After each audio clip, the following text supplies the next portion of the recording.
Makanya hidup ini memang antara jahat dengan baik. Berbuat baik dapat pahala, mulia, berbuat jahat dapat dosa, hina. Nah, itu terus menerus. Tidak akan berhenti, jangan pernah kita berpikir kapan aku ini netral. Ini kadang-kadang sedih saya. Ada orang mengatakan, saya tidak berpihak ke sana. Saya tidak berpihak ke sini. Saya netral. Tidak ada. Dalam Islam itu tidak ada netral. Kalau kamu berbuat baik, berarti kamu tidak jahat. Kalau kamu berbuat jahat, berarti kamu tidak berbuat baik.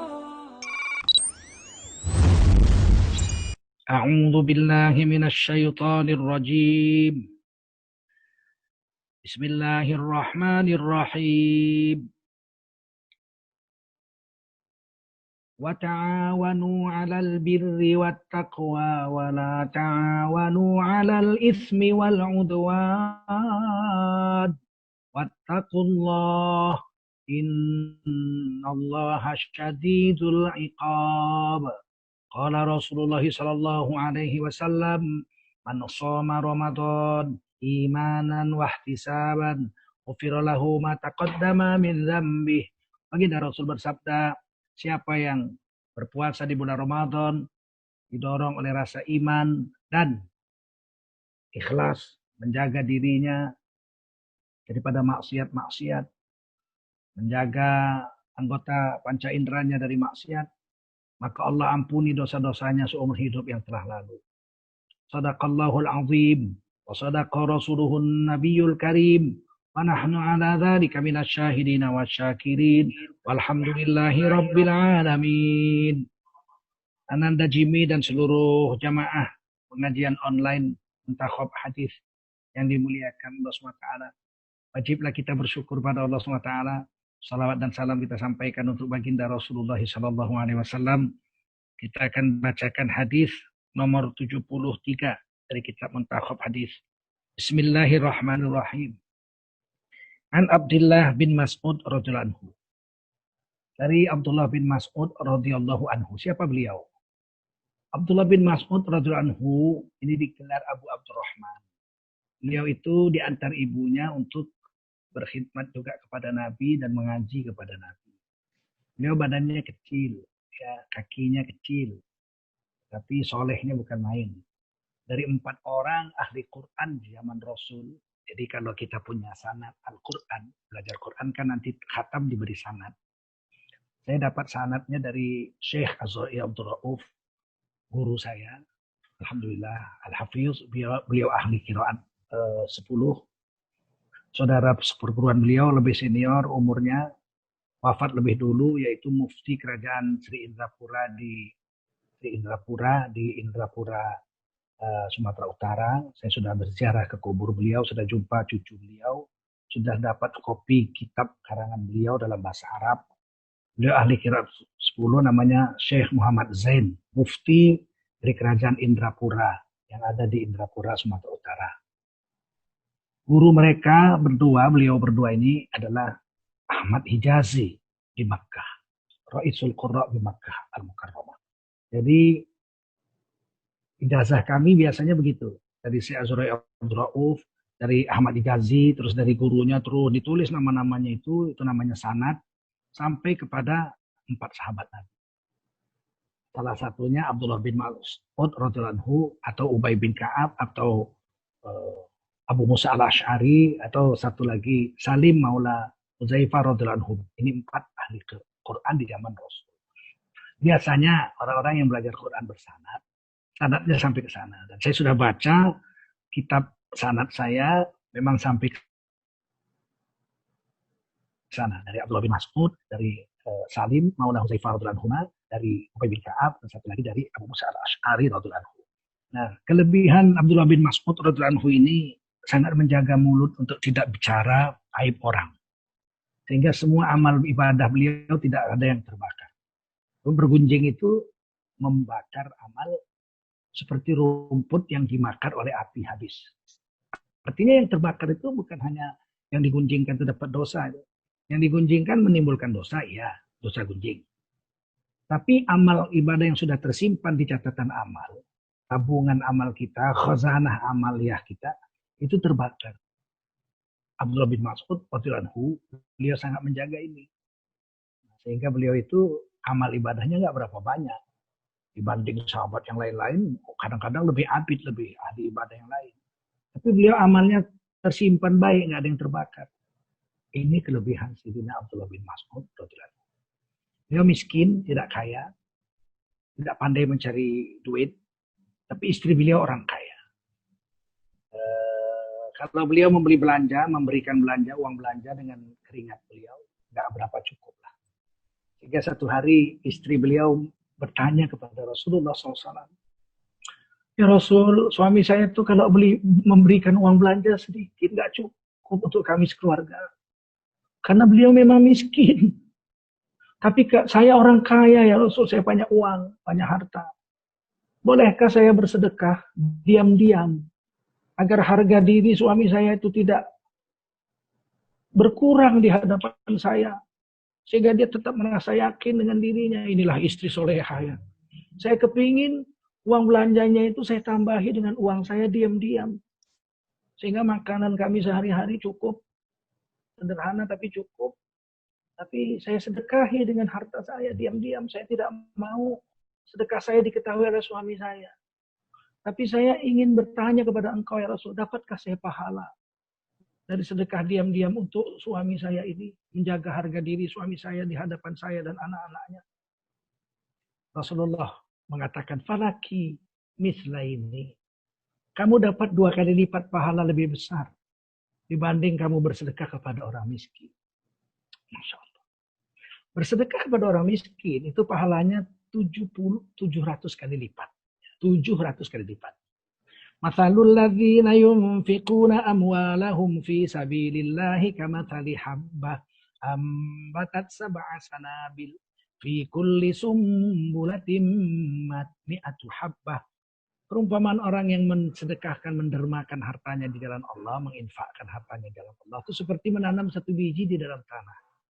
Dari setiap biji yang 1 biji ditanam itu tumbuh 7 tangkai. Fi kulli sumbulatin mi'atu habbah. Setiap tangkai berbuah 100, 100, 100, 100, 100, 100, 100. Maka semua jumlahnya 700. Itu sedekah 1 harta kepada orang miskin. Tapi kalau kepada suami sendiri atau istri sendiri, kata Nabi, falaka misla ini. Kalau kepada perempuan, falaki misla ini. Kamu istri Abdullah bin Mas'ud radhiyallahu anhu dapat 1400 kali lipat pahala. Jika kamu sedekah atas dengan hartamu kepada suami. Masya Allah. Jangan pelit sama istri. Jangan pelit sama suami. Ini Abdullah bin Mas'ud radhiyallahu anhu. Satu hari Nabi ingin mematahkan kayu siwak. Nabi itu kalau bergosok gigi, bersiwak, itu dengan kayu arak. Ya, kayu siwak, kayu arak. Pakai kaf, arak. Maka satu hari sahabat-sahabat satu kelompok dengan Nabi sedang berjalan lewat kayu arak. Melewati sebuah kayu arak. Maka Rasulullah meminta, "Hai sahabat, siapa yang diantara kamu mau mematahkan ranting kayu arak untuk gosok gigi saya, siwak saya?" Dengan lincah Sayyidina Abdullah bin Mas'ud naik manjat. Beliau orangnya kecil, lincah memanjat pohon itu, sudah naik ke atas. Kemudian beliau patahkan. Nah, ketika beliau di atas itu kakinya kelihatan, kan dilihat dari bawah. Kalau pakai jubah kan dilihat dari bawah kelihatan kakinya. Kecil kakinya itu, sebesar tangan kita lah mungkin gitu ya, kecil. Nggak normal kaki orang Arab zaman itu. Sehingga sebagian besar sahabat tertawa lihat kakinya itu. Wah, gitu. Maka Rasulullah SAW berubah wajah Rasul. Nggak senang Rasul. Rasul tanya dengan sahabat-sahabat, apa yang kamu buat ketawa? Yang membuat kamu lucu tertawa itu apa? Kakinya kecil ya Rasul. Cilik sekele gitu. Berubah wajah Rasul. Demi Allah kata Rasul, jika ditimbang kaki Abdullah bin Mas'ud 1, sebelah betisnya ditimbang, dibandingkan dengan gunung Uhud, lebih besar, lebih berat di sisi Allah kaki Abdullah bin Mas'ud sebelah. Kaki Abdullah bin Mas'ud sebelah lebih berat dibandingkan gunung Uhud. Gunung Uhud itu bukan yang sering kita ziarahi yang kecil itu bukit pemanah itu, 50 pemanah waktu perang Uhud diletakkan Nabi di situ. Uhud itu sepanjang-panjang Madinah, keluar 6 km dari Madinah ada gunung, sepanjang-panjang itu baris, sambung menyambung menjadi Uhud, menjadi satu, maka disebut Uhud. Itu disebut Gunung Uhud. Nah, Siapa yang mendatangi mayit, orang mati, orang Islam, dapat 1 gunung Uhud pahala. Siapa yang menyolatkannya dapat 1 gunung Uhud. Nah, gitu ya. Menyolatkan mayit, mendatangi mayit dan menyolatkan mayit dapat 1 pahala gunung Uhud. Dan kalau dia mengantar ke kubur dapat 1 lagi pahala sebesar gunung Uhud. Maksudnya bukan gunung pemanah itu, tapi gunung yang sepanjang-panjang. Kalau di Sumatera namanya Bukit Barisan. Dari Lampung ke Aceh itu namanya Gunung Bukit Barisan sebesar itu. Nah, bayangkan kaki sebelah dari Sayyidina Abdullah bin Mas'ud. Lebih berat dari seluruh gunung Uhud sepanjang-panjang itu. Ini namanya rijal hadis. Saya ceritakan siapa yang memangku sanad hadis ini, yaitu Sayyidina Abdullah bin Mas'ud radhiyallahu anhu. Saya ceritakan sedikit siapa beliau sebagai penjelasan terhadap rijal hadis. Ini kalau belajar hadis kami begini. Dibacakan rijalnya kadang-kadang sampai 1 jam, setengah jam panjang kalau gurunya itu alim ya makin banyak. Tapi di pesantren, karena di sini kan kita tidak pesantren, sekedar tahu aja lah, tidak sampai detail-detail. Yang penting kita bisa sedikit banyak belajar tentang hadis dan kita mendapatkan pahala daripada belajar hadis Rasulullah SAW.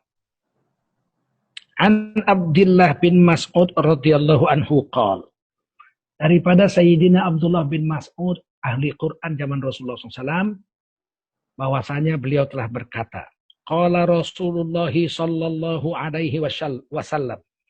Qala Rasulullah sallallahu alaihi wasallam, telah bersabda baginda Rasulullah SAW. Apa kata baginda Rasul? Inna lisyaitani lammatan bi ibni Adam walil malaikati ya, lammatan. Sesungguhnya bagi syaitan terhadap manusia, ibni Adam di sini adalah manusia. Ya, kita disebut Bani Adam, anak cucu Adam. Kita bukan keturunan monyet.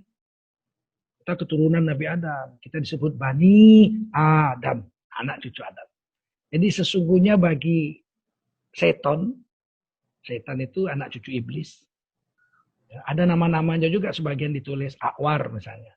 Nasim, ya. Wahan, ada itu. Watan, ya. Banyak nama-nama setan itu.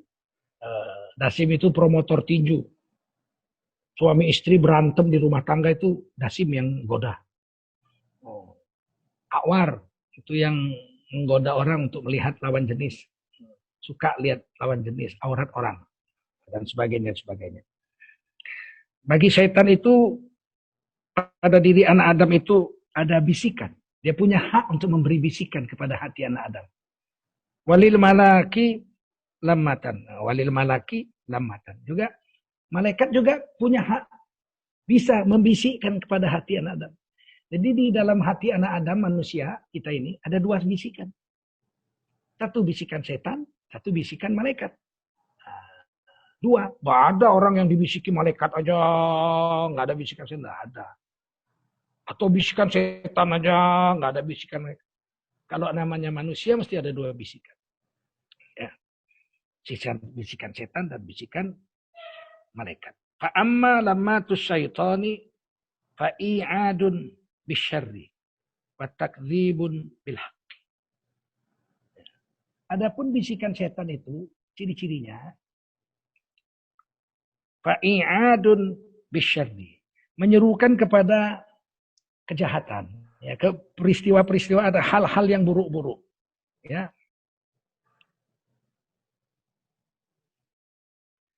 Bisikan setan itu selalu membisikkan bisyar, syar.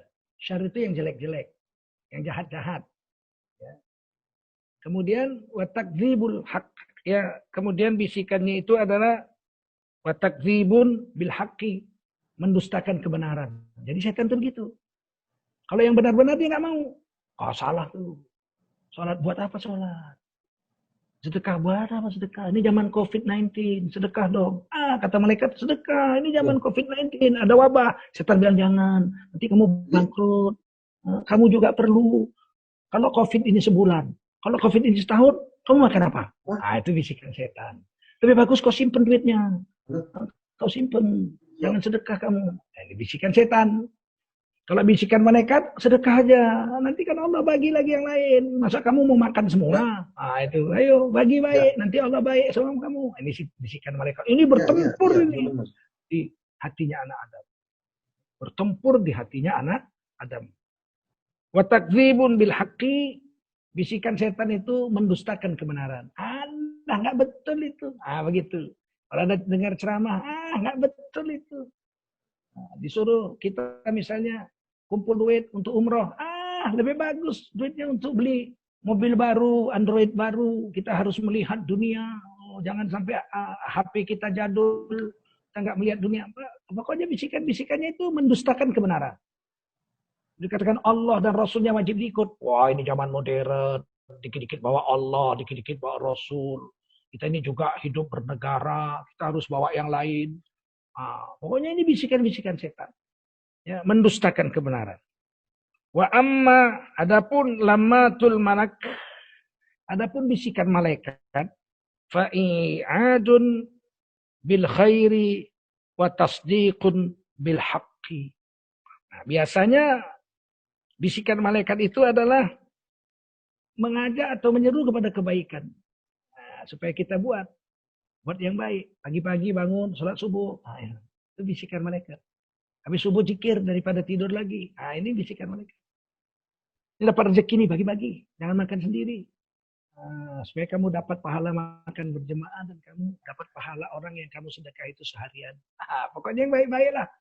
Daripada kamu pergi mancing, ngabuburit, nunggu Ramadan, buka. Lebih bagus kamu berzikir atau baca Quran atau dengar ngaji.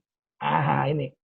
Kalau bisikan malaikat yang begini-begini, bil khairi, mengajak kepada kebaikan. Wa tasdiqun bil haqqi, dan membenarkan yang hak.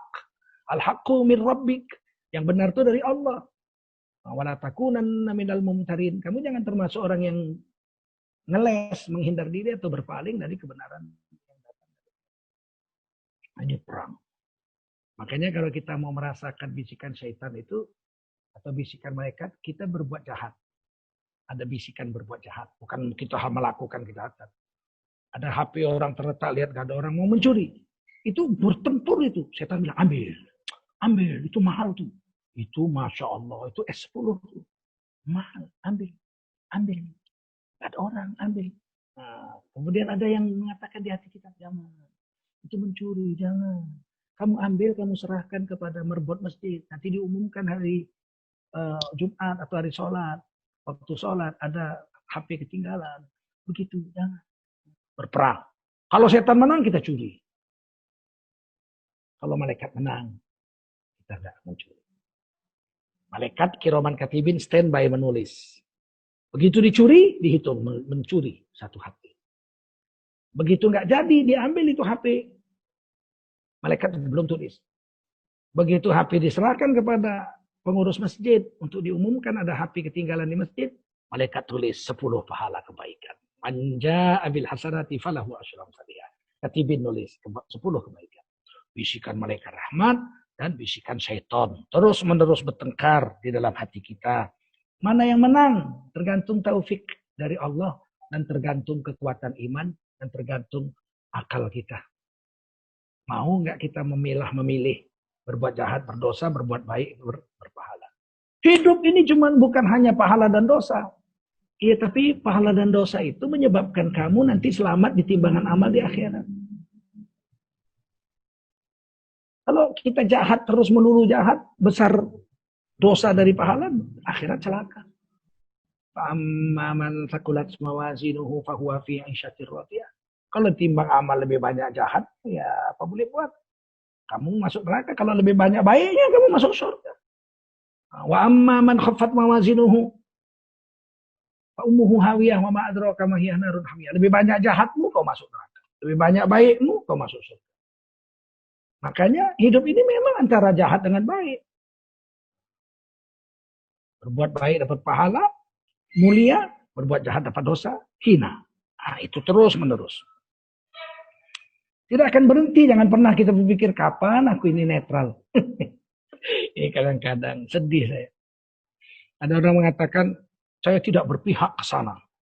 Saya tidak berpihak ke sini. Saya netral. Tidak ada. Dalam Islam itu tidak ada netral.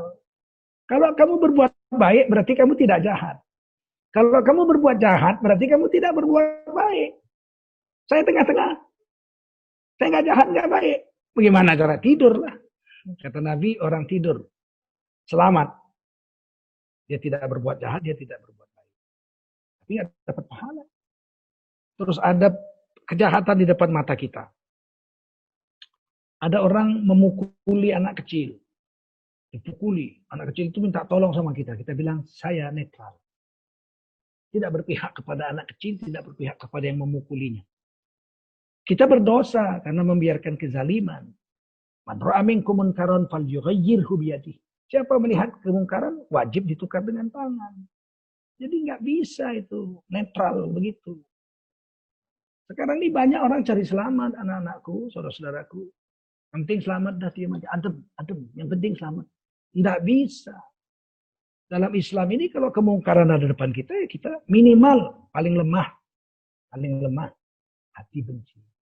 Mengingkari kemungkaran yang kita lihat. Paling lemah itu. Tapi kalau netral, tidak bisa. Minimal kau benci dengan hatimu. Padahal kata aful iman itu yang paling rendah. Yang sedang-sedang mulutmu bicara, Pak, jangan dipukuli anak kecil. Itu zalim namanya. Nah, minimal pakai mulut.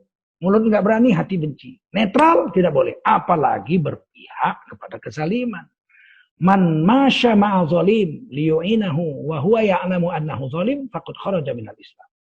Dalam satu hadis Rasulullah bersabda, siapa yang bersama dengan orang zalim, dia tahu orang itu zalim, malah dia tolong orang itu dalam kezalimannya. Dia tidak mengingkari kezaliman, malah dia nolong, malah muji-muji kezalimannya. Padahal dia tahu orang itu zalim, faqad kharaja minal Islam. Orang ini dikeluarkan dari barisan orang-orang Islam karena telah membela kezaliman. Apakah kezaliman yang besar? Zulmun kabir? Nah, kata Nabi, kezaliman yang besar adalah syirik. Mensyarikatkan Tuhan. Mensyarikatkan Allah. Hari ini menyembah Allah, besok menyembah yang lain. Kalau ada orang yang menyembah Allah, menyembah yang lain. Atau pergi ke laut, nyembah-nyembah, Nyai Roro Kidul. Terus kita membantunya, kita keluar dari Islam. Karena itu syirik. Zalim yang besar. Kalau kita memujinya, Masya Allah, inilah budaya yang harus dikembangkan. Karena ini adalah ciri-ciri negara NKRI, Negeri Nusantara. Kita puji-puji. Kita zalim juga. Bisa-bisa kita dihitung keluar juga dari barisan kaum muslimin. Ya, paling nggak benci hati. Kita nggak mau ikut campur, diam. Kalau dia bilang, saya Islam, tapi Islam saya Islam beda dengan kamu. Saya Islam yang nyembah Allah, nyembah yang lain juga. Kita katakan lakum dinukum waliyadin. Bikin agamamu, aku bikin agama.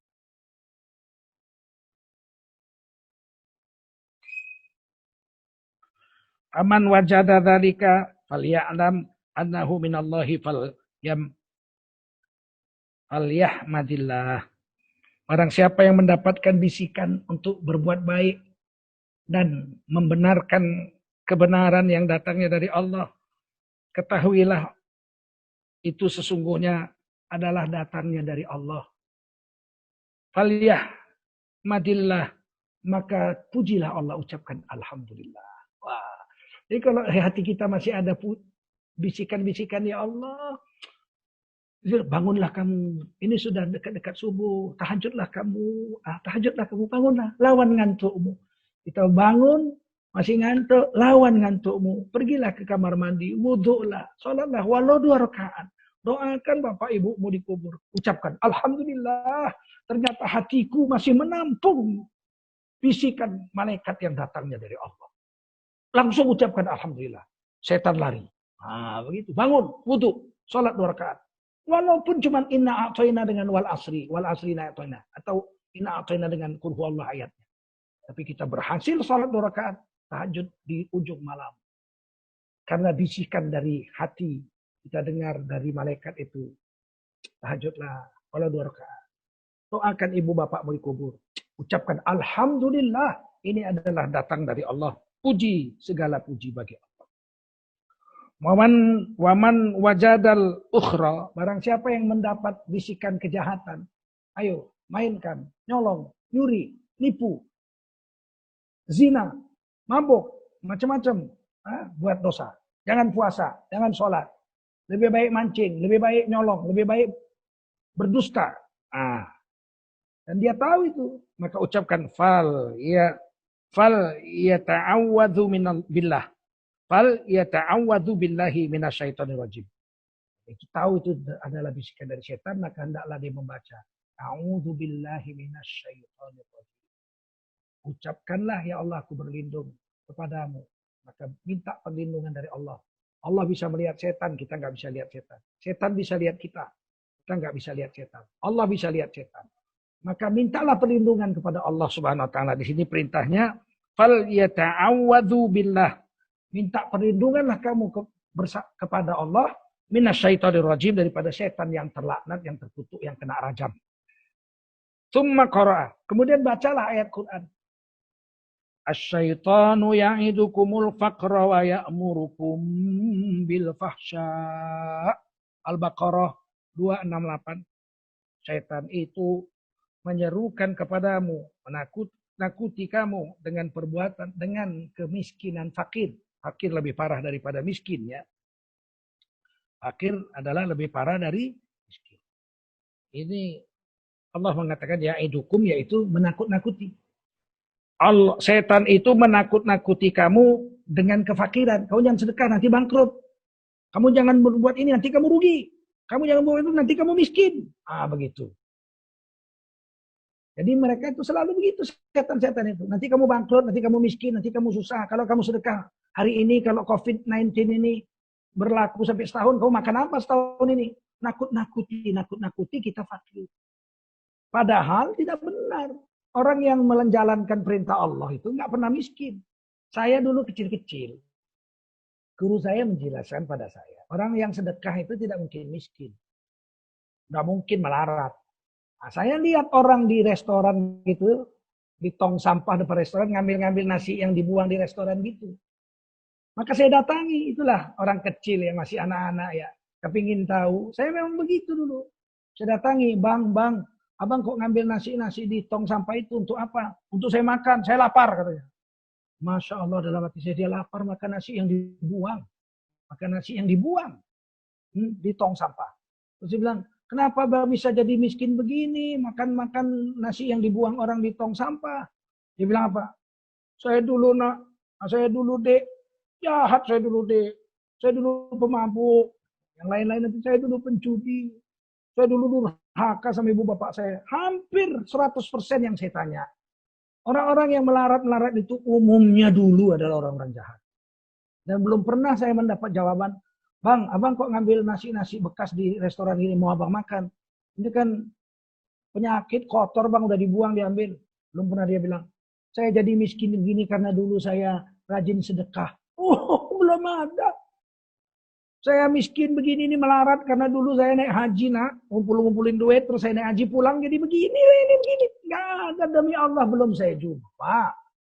Saya ini dulu karena berbakti sama orang tua nak, orang tua saya urusin, dia sakit saya obatin. Akhirnya saya sekarang jadi gelandangan, ngambil nasi bekas, makan sisa-sisa orang. Belum pernah.